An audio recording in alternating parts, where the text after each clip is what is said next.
Ya tenemos entonces una primera pregunta, un primer comentario por parte de Gabriel, así que escuchamos, Gabriel. Bueno, ante todo, Oscar, muchísimas gracias por la presentación. Aprovecho para saludarte en este ámbito desde el lugar de compañero. Desde la década del 80 en adelante, la industria de la defensa viene sufriendo avatares del ciclo económico y de su efecto sobre el presupuesto nacional. Si uno ve las series de tiempo de compras de tecnologías para la defensa, en épocas de bonanza las fuerzas adquieren equipamiento, muchas veces licenciado, y en épocas de vacas flacas no solo se les dificulta comprar, sino que además se les complica renovar las licencias, que no siempre son perpetuas, e implican muchas veces un alto costo.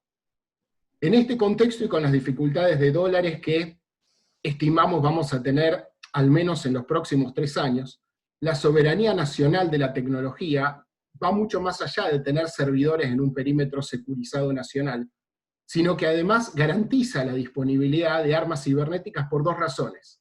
Se las puede ir a buscar a la vuelta de la esquina y presentan condiciones mucho más flexibles para renovar licencias. En este sentido, te agradecería, si no es molestia, poder realizarte 2 preguntas. La primera es cuál debe ser, digamos, cuál es tu opinión acerca del rol que deben cumplir las pymes tecnológicas nacionales en asegurar la soberanía tecnológica nacional. Y la pregunta segunda es, en relación a la integración entre las pymes y los equipos técnicos del Comando Conjunto y de las Fuerzas, si vos considerás que se deben mantener aislados, o que se puede considerar en esta instancia una posible colaboración de know-how a los fines de disponer de tecnologías que sean desarrolladas por las mismas fuerzas. Muchas gracias. Bueno, Gabriel, un gusto. La verdad te conocí hace muchos años, ni te debes acordar de mí. Ahí por la CEPIME, por esos ámbitos. Pero bueno, cada tanto te he visto en alguna charla con algunas opiniones.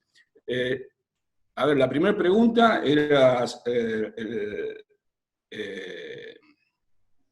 el rol de las pymes nacionales tecnológicas en función de la soberanía, y sí, obviamente que es fundamental. Cuando yo hablé de traccionar la industria nacional, estoy hablando en realidad de traccionar las pymes nacionales de desarrollo tecnológico, fundamentalmente. No fundamentalmente, sino únicamente traccionar pymes nacionales de desarrollo tecnológico. El Reino Unido ha hecho así, ellos tienen en ciberdefensa una especie de mesa consultiva, integrada por pymes nacionales, también ellos tienen pymes nacionales más importantes más importante en solvencia económica y financiera que nuestras pymes, ¿no? Pero no importa. A lo que voy es que ellos tienen en el ámbito de la defensa una mesa pyme que aporta tecnología, que comparte tecnología, que es receptora de los requerimientos de desarrollo tecnológico y que además colabora con la defensa nacional en casos de requerimientos puntuales de la defensa. O sea, no colabora con el desarrollo, sino colabora activamente con profesionales que se sientan a trabajar con ellos en el momento de, si hubiese digamos, fantasiemos un poco, un ciberataque donde necesiten profesionales, las pymes nacionales están obligadas a sentarse a trabajar con el gobierno. Yo no digo que tenemos que hacer lo mismo, pero sí el rol de las pymes tecnológicas es fundamental, y es la que tenemos que traccionar. Yo creo que de nada sirve, y ahí te lo engancho un poco con la segunda pregunta, creo, si no la entendí mal, pero de nada sirve que desarrollemos tecnología dentro del gobierno, de cualquier gobierno. Yo, la verdad, no soy partidario, y esto es una opinión personal, insisto, pero no soy partidario de los grandes software factories en los gobiernos, ni siquiera municipales, ni provinciales, ni nacionales. Creo que el desarrollo tecnológico tiene que estar en el sector productivo, en el sector industrial, en las pymes, no tiene que estar dentro del gobierno. El gobierno creo que tiene que ser un dador de requerimientos, pero no ponerse a competir con las pymes. Esto ha pasado mucho. Yo creo que, bueno, ahí yo creo que se ha malentendido también desde muchos gobiernos, han malentendido el uso del software libre, del open source, y han incorporado muchísima tecnología de estas características y han hecho grandes han hecho grandes software factories, y la verdad que han roto en muchas ocasiones el ecosistema de distintas ciudades, sobre todo cuando son ciudades más chicas. Yo creo, insisto, que el gobierno tiene que ser un traccionador de la industria, y que las pymes le pueden aportar desarrollo tecnológico soberano. Yo creo que la soberanía no está solamente en el Estado. Bueno, no hace falta que se lo diga a ustedes, o sea, la soberanía no es solamente ejercida por el Estado, sino por los elementos que como nación componen a un país soberano, y las pymes nacionales son un elemento más, parte de esta organización, de la organización de cualquier Estado, y aportan a la soberanía. Entonces la soberanía no está solamente en un desarrollo del Estado. Y sí, tanto el comando conjunto como cada fuerza tiene un área una dirección de ciberdefensa, cada fuerza armada, cada una de las 3 fuerzas más el comando, y además tienen centros de investigación y centros de desarrollo no tan importantes, te diría, porque tampoco hay tantos recursos humanos, pero sí, el ida y vuelta y la colaboración de las pymes con el comando, como vos dijiste, y las otras áreas de defensa es absolutamente esencial. Nosotros estamos pensando en armar una mesa de trabajo, de reunión permanente con algunas pymes del sector. No sé si te respondí tu pregunta. Oscar, muchísimas gracias. Perfecto, Oscar. Muchísimas gracias, Gabriel, también por tu pregunta. Hubo una confusión porque le di la palabra a Gabriel Bacalori y justo en el mismo momento estaba Gabriel Baum también levantando la mano, así que vamos con Gabriel. Un segundito que te dan el micrófono. Después Florencia Manganelli. Ahí va. Ahí está, me lo di solo. Bueno, el otro Gabriel hizo yo tenía 2 preguntas, la primera ya la hizo el tocayo, así que va a ser más corto. Mi reflexión tiene que ver con lo siguiente, con 2 cosas. La primera es que yo creo que para cada sector, y en particular para un sector sensible como es el de la defensa y el de la ciberdefensa, es necesario crear un ecosistema productivo que vincule ciencia, tecnología y desarrollo productivo, en TICs y fuera de las TICs, por supuesto, pero bueno, en nuestro caso, de ciberdefensa, digámosle así. Creo que tiene que generarse una especialización en la industria, en el software y en las telecomunicaciones y en la electrónica, en el caso este. También tiene que generarse una especialización a nivel de investigación y desarrollo. Y mi segunda pregunta tiene que ver con algo que le estoy sugiriendo o preguntando, como ustedes quieran, a distintos compañeros que están en la función pública, y que a mí me preocupa mucho, que es el tema de la nueva o vieja ley de la industria del conocimiento, de la economía del conocimiento, como quiera llamarse, que en mi opinión es una ley liberal, generada por un gobierno neoliberal, y que no entiendo bien por qué fue apoyada por toda la bancada del Frente para la Victoria en su momento, pero bueno, está ahí y ahora nadie sabe qué hacer con ella.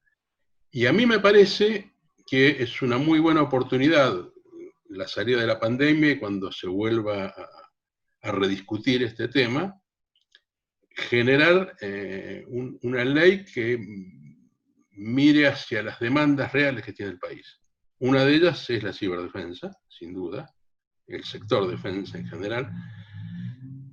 Y entonces mi pregunta o sugerencia es si han pensado en intervenir, digamos, de alguna manera, en el debate político que se va a abrir acerca de qué sector tecnológico del conocimiento o del software o de las TIC vamos a generar, y en ese sentido, si será posible aprovechar esta oportunidad de volver a discutir estos temas para generar, por ejemplo, que sea un pequeño sector vinculado con el tema de la ciberdefensa en este conjunto bastante grande de empresas tecnológica que hemos sabido construir, digamos, en los últimos 15 años, y que hoy, bueno, están en una situación extraña, como está todo el mundo, pero que a la salida de esto quizás se pueda volver a pensar en,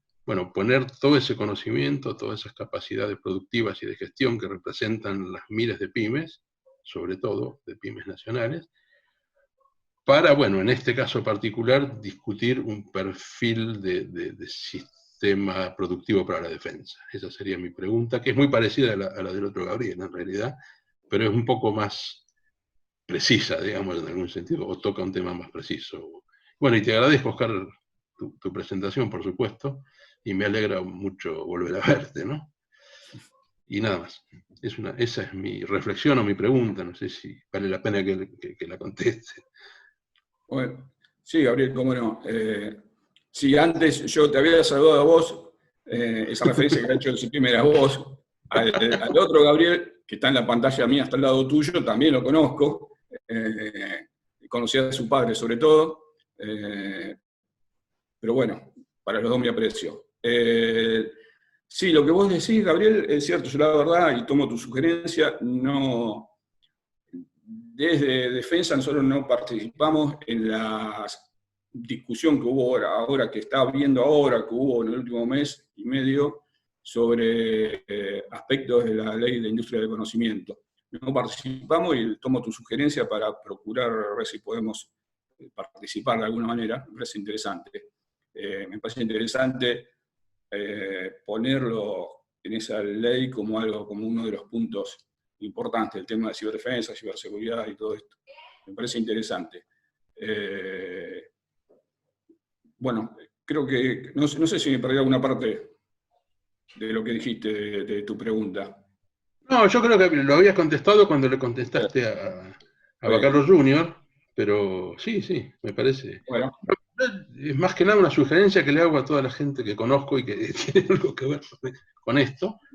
Y bueno, si la tomás, me alegro. Y ojalá se pueda, ¿no? Porque seguir legislando en general para terminar financiando multinacionales es algo que no me place, sinceramente. Perfecto, Gabriel. No molesto más. Gracias. Muy claro tu comentario, Gabriel. Gracias, Oscar, también por la respuesta. Bueno, seguimos con la pregunta del mismo... bueno, justo le tocaba hablar a Conrado, pero se levantó, así que directamente pasamos a tu pregunta, Jorge. Ahí volvió. Ahí volvió. Esperá que tenés el micrófono cerrado, Jorge. No, digo que está Florencia, me gustaría que hablara ella primero, por favor. Ah, bueno, pero espera, para hacer un poco de justicia, Florencia, aguantanos un segundo, porque justo lo vi que tenía la palabra Conrado, y justo lo vi que se levantó, entonces volvemos con Conrado. ¿Me escuchan? Sí, señor. Sí, perfecto. ¿Me escuchan ahí? Sí, te escuchamos bien, Conrado. ¿Vos no los escucho, Jorge. Bueno, a ver. No, estás No. Bueno. Larga vos. Dale. Oscar, ¿qué tal? Soy Conrado. Quería hacerte la siguiente consulta. Dado que por tu actividad profesional seguro que tenés contactos con profesionales que se han formado en distintos ámbitos. La pregunta concreta es, si considerás, dado que debemos cubrir una brecha para ponernos un poco a tono con, digamos, los niveles actuales que hay en ciberseguridad, si considerás que los programas de formación, digamos, de grado y de posgrado, están, digamos, asegurando competencias básicas mínimas como para trabajar de manera eficaz en estos proyectos de, digamos, de puesta, digamos, al día en el tema, digamos, de ciberseguridad.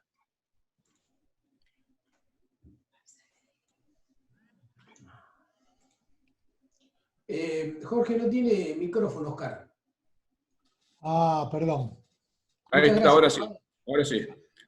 Conrado, ¿cómo estás?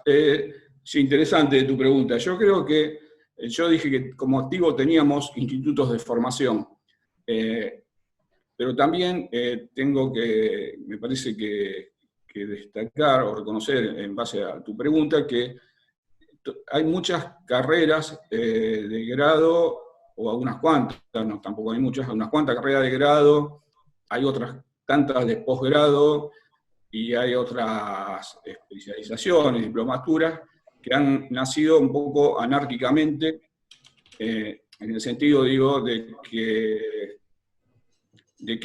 no estaban contenidas dentro de una estrategia, digamos, de formación que la ciberdefensa y la ciberseguridad necesitarían como país. Creo que han nacido así anárquicamente, y si tomamos un poquito de cada una de estas, tenemos o forman profesionales interesantes para trabajar en la industria. Pero creo que necesita, sí, un reordenamiento curricular. La mayoría de estas carreras. Yo lo hablo desde el punto de vista de las necesidades, los requerimientos de la ciberdefensa. No soy, obviamente, un conocedor del armado de una currícula de una carrera, pero desde el punto de vista de la ciberdefensa sí creo que habría que hacer un reacomodamiento de algunas cosas, de algunas de estas formaciones, para cumplir con los perfiles necesarios para el desarrollo de la industria y la investigación, para cumplir con estos perfiles muy específicos, es donde digo que creo que hace falta ese cambio en algunas currículas, porque por ahí hay materias de formación en algunas carreras, de grado, posgrado, insisto, especializaciones, que son interesantes, pero que la otra materia que la complementa está en otra carrera. Bueno, hay una disociación en eso, ha nacido, como dije, anárquicamente, que es natural que así sea, creo, cuando aparece una nueva ciencia, entre comillas, es natural que aparezcan elementos de formación anárquicos, ¿no? Y creo que es hora de tratar de, junto con el sector académico, tratar de reordenar un poquito de eso y empezar a sacar, digamos, a obtener perfiles de los que necesita la industria. Gracias, Oscar. Muchas gracias, Oscar, también por la respuesta. Gracias también, Conrado, por la pregunta. Bueno, pasamos ahora sí a la pregunta de Florencia. Después sigue Jorge y después Lidia.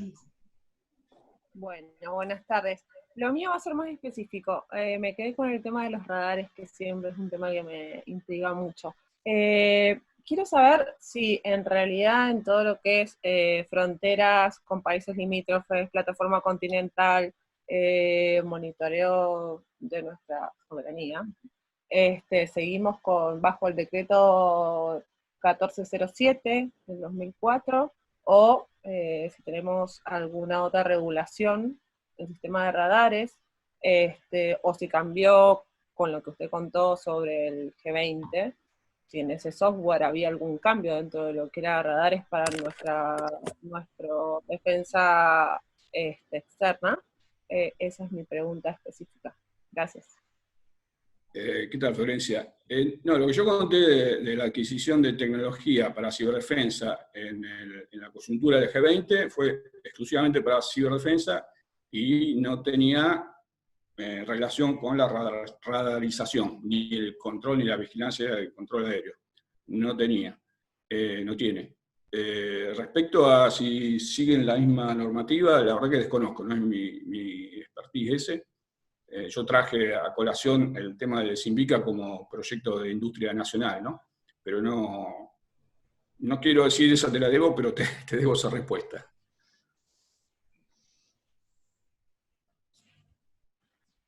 Gracias, Oscar. Gracias, Florencia, por la pregunta. Jorge, pasamos a tu intervención.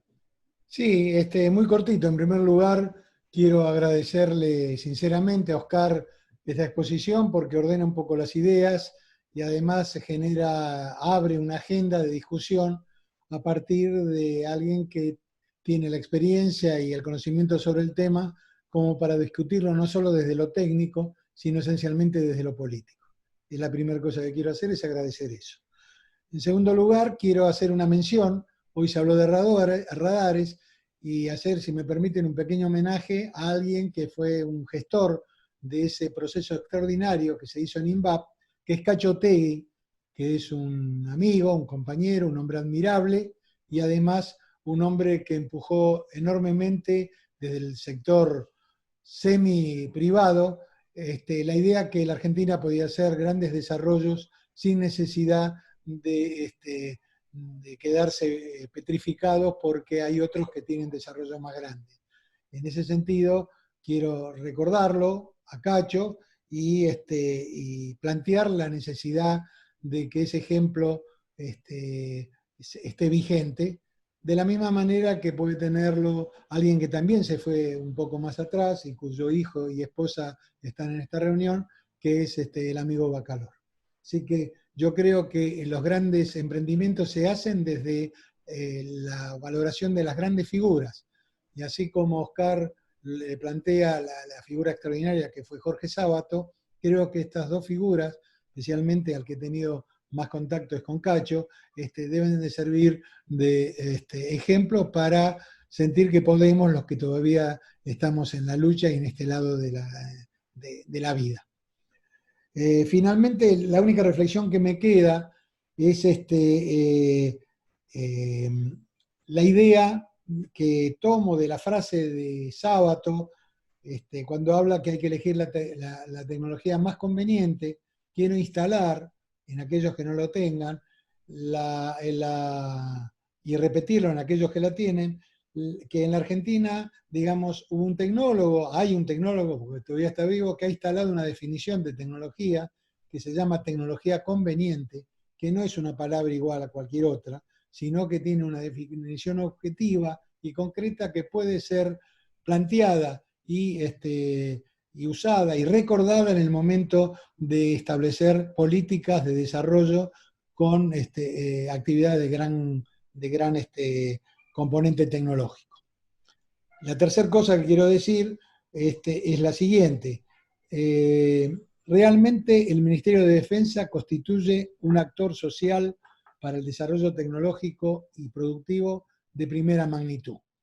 Muchos de nosotros tenemos la idea de un hexágono virtuoso y tenemos dentro de ese hexágono virtuoso, que es un poco más, tiene más puntos que el triángulo de Sábato, pero que tiene la misma orientación, hay un punto que es fundamental, que es el demandante de tecnología.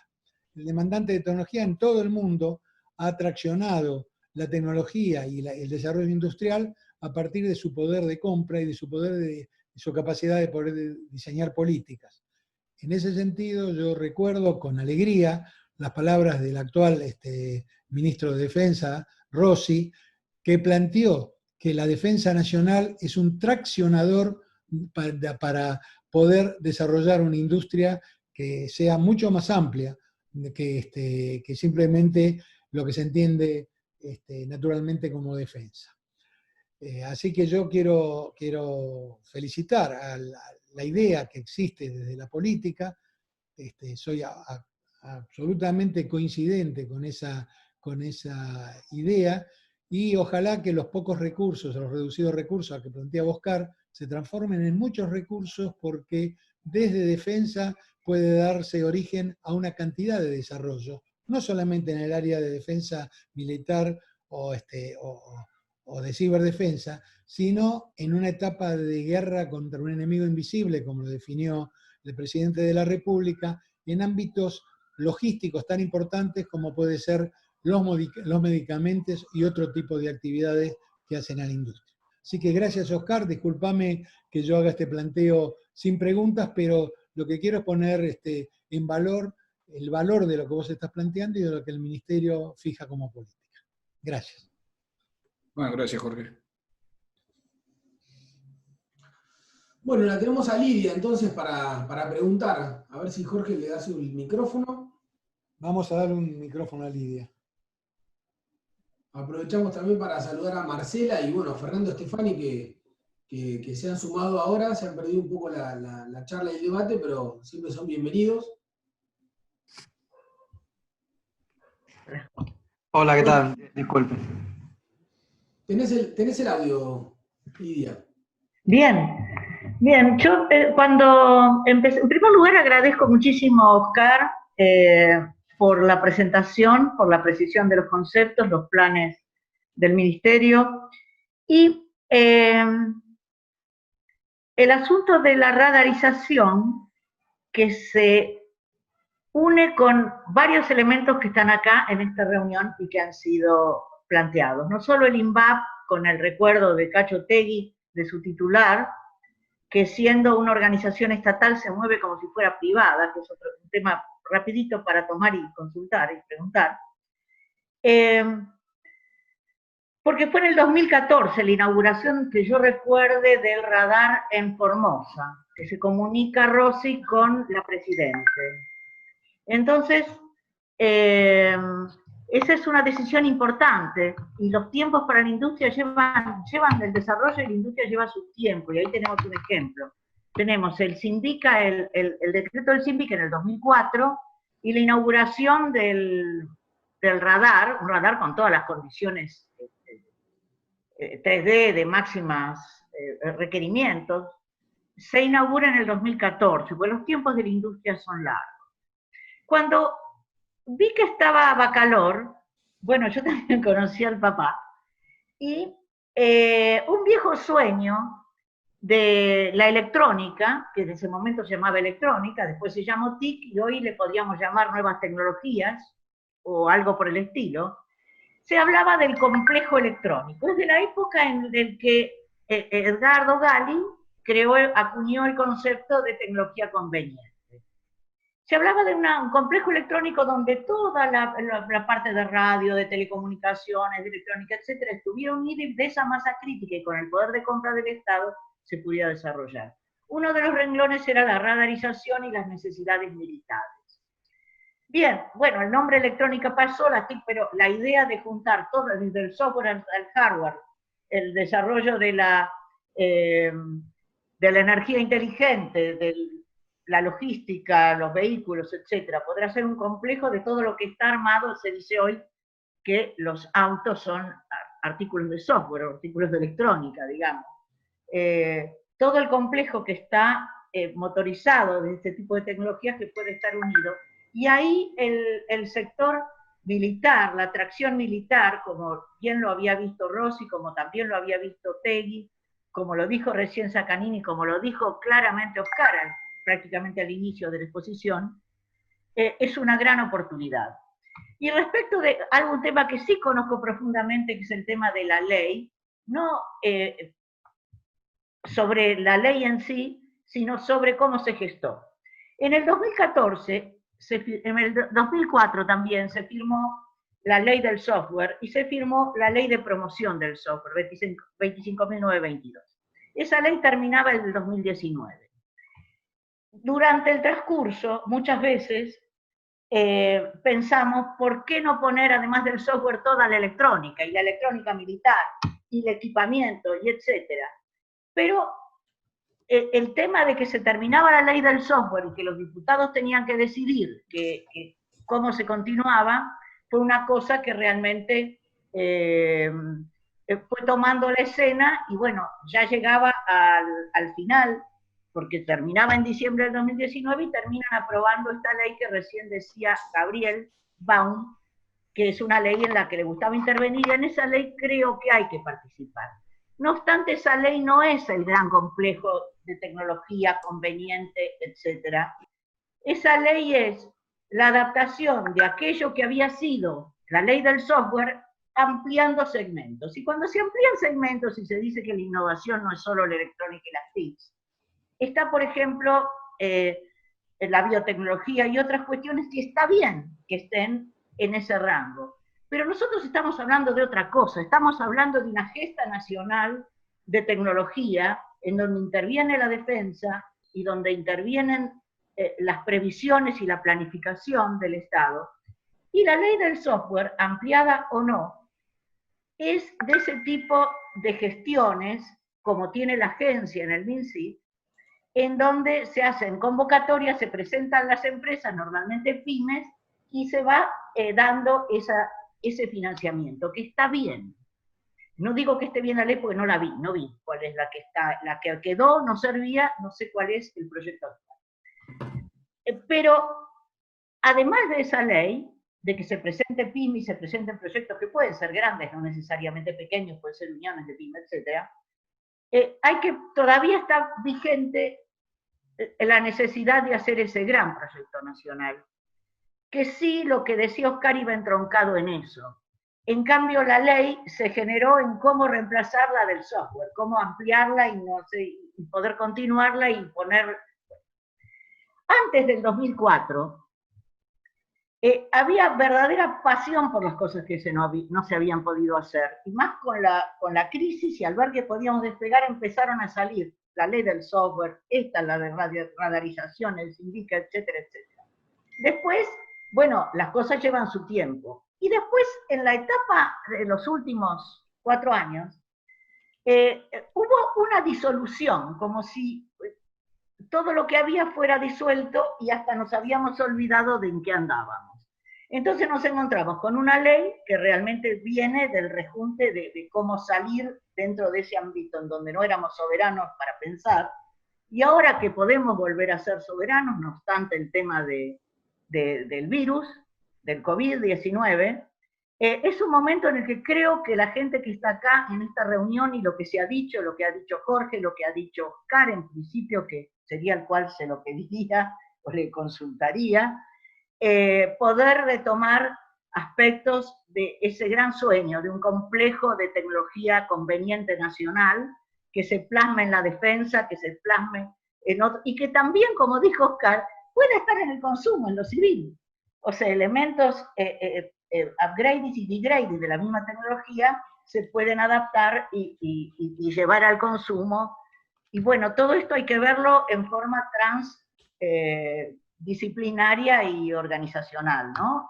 Pero bueno, yo te consulto, Oscar, si en lo que yo quise percibir de tus palabras en cuanto a que lo civil también acompañe en el volumen de la tecnología, el poder de compra que decía Jorge, la radarización y los nuevos requerimientos y el tema de la ley que trajo Baum, si podemos, no te digo encargarte porque es como mucho, pero poder pensar en retomar esa idea de un gran complejo que no necesita muchos recursos. El INVAP es un ejemplo de que no se necesitan muchos recursos. Tener muy claro a dónde se va a tener ese plan, y en forma muy sencilla y muy humilde, como hacía Cacho, salir a buscar los recursos para pequeños pasos que permiten. A veces no se puede todo, pero en el camino de esa cosa soberana y grande hay proyectos que se pueden ir concluyendo, y bien, y nos sentiríamos muy cómodos si podemos hacerlo. Gracias, Oscar. ¿Qué tal, Lidia? Bueno, por ahí lo que yo te responda es más breve de toda esa linda explicación que diste. Sí, hay intención, como bien dijo Jorge, el ministro Rossi lo ha dicho, lo dice permanentemente, del tema del desarrollo de la industria para la defensa, de traccionar las pymes. No es mi área de desarrollo dentro del ministerio. Hay una secretaría específica para eso dentro del ministerio, para el desarrollo de la industria de la defensa, de la ciencia y la tecnología para la defensa. Así que sí, está en los planes, los planes. Nosotros, yo desde mi área, colaboro desde la perspectiva y de esta dimensión de la ciberdefensa. Pero sí, yo creo que está en los planes. No era el objetivo de esta charla. Yo al principio lo dije, que la charla esta es para expresar opiniones casi personales, no institucionales del ministerio. Pero sí, está en los planes y seguramente, como te dije yo también, como dije que tenemos 4 años de gestión, a diferencia de la gestión anterior del ministro Rossi, que fue 1 año y algo, que fue breve el plazo, y era final de una gestión, donde por ahí no se puede hacer demasiado. Creo que ahora hay 4 años para gestionar y pensar en esas cosas importantes que vos estabas comentando. Bueno, muy bien, Oscar. No sé si alguien más tiene alguna pregunta, porque ya vamos a ir cerrando, hace cerca de 1 hora y media que estamos, que es más o menos el límite que tenemos pautado para hablar. Acá Gabriel está saludando, que se retira, que también tiene otras cosas. Bueno, si no hay más preguntas, me gustaría, Oscar, hacerte 2 comentarios muy breves, que la verdad que por tu presentación y por todo lo que se dijo, por los comentarios de los colegas y de las colegas, es muy rico y es muy complejo el panorama. Entiendo, como te dijo Jorge, que nosotros tenemos a través del Ministerio de Defensa una gran oportunidad, que si hay un actor central en esto, ese actor es el Estado argentino y el Ministerio de Defensa tiene un rol importantísimo en esto. Yo por momentos pensaba, ¿no? Los conceptos, sustitución, reemplazo, vos hablaste de subsistema, de cómo finalmente podemos ir reemplazando partes de algo que finalmente habíamos comprado, que a veces se compra como paquete cerrado, que finalmente siempre nosotros le metemos mano, por cuestiones de defensa, por cuestiones de seguridad, porque nos piache. Detrás de todo esto, y nosotros lo rescatamos siempre en el foro del día después, detrás de cada decisión tecnológica está el trabajo argentino. Está el trabajo argentino en tanto la categoría de los trabajadores y las trabajadoras. Finalmente, todo lo que no desarrollamos acá se desarrolla en otro lugar, con lo cual retomo acá lo que decía Estefani hace unos días, es decir, nosotros necesitamos pensarnos a largo plazo, teniendo que resolver cuestiones urgentes. Ahora viene parte de la complejidad en la que estamos metidos, ¿no?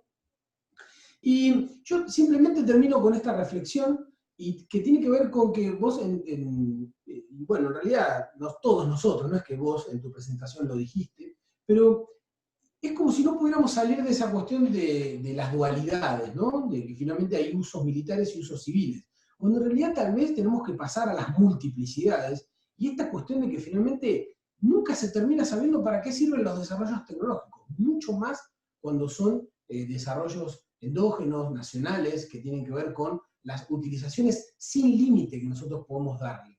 Cuando nosotros podemos volcar nuestros intereses permanentes en ese desarrollo tecnológico. Y bueno, coincido con vos en este paso de la dualidad a la multiplicidad, en donde tenemos un recurso humano exquisito, muy bueno, de alta calidad, tenemos fragmentos de una política que coincido con vos, y lo remarcaste muy bien, necesitamos acelerar las discusiones, acelerar estos bloques normativos que acompañen el desarrollo nacional, un poco también lo que retomaba Lidia. Y bueno, a partir de esto, yo te quiero agradecer muchísimo porque en estas intervenciones y en lo que va a quedar en el video y en otras charlas que vayamos teniendo, tiene que salir esto que todos estamos viendo, que todos estamos necesitando, y ordenar esta cuestión de la política para encontrar las mejores soluciones. Así que, Oscar, te dejo el cierre y después le pasamos directamente a Jorge. Bueno, gracias. Gracias por el agradecimiento, pero bueno, creo que este tipo de foros, la verdad que le hacen muy bien, me parece a mí, le hacen muy bien a la tecnología, al desarrollo tecnológico, en el sentido de que va metiendo en la cabeza de todos la necesidad de un desarrollo soberano tecnológico y de, como bien resaltó Jorge, tecnología conveniente. Yo creo absolutamente en ese concepto.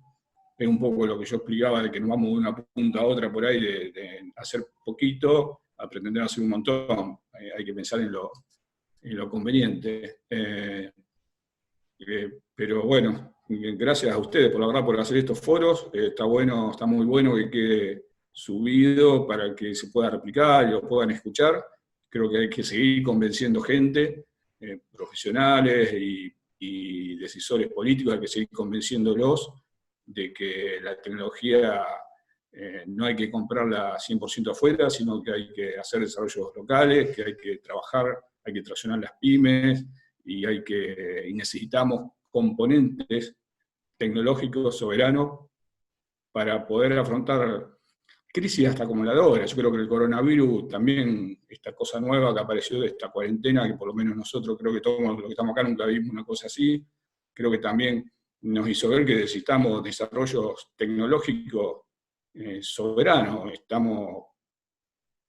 No sabemos cómo esto va a evolucionar, suponemos que vamos a salir pronto de esto, pero creo que esto despertó o prendió una lucecita de alerta en que hay que pensar en desarrollos tecnológicos soberanos, y que teníamos que dominar la tecnología mínima necesaria para el desarrollo de nuestro país y para el bienestar de todos, ¿cierto?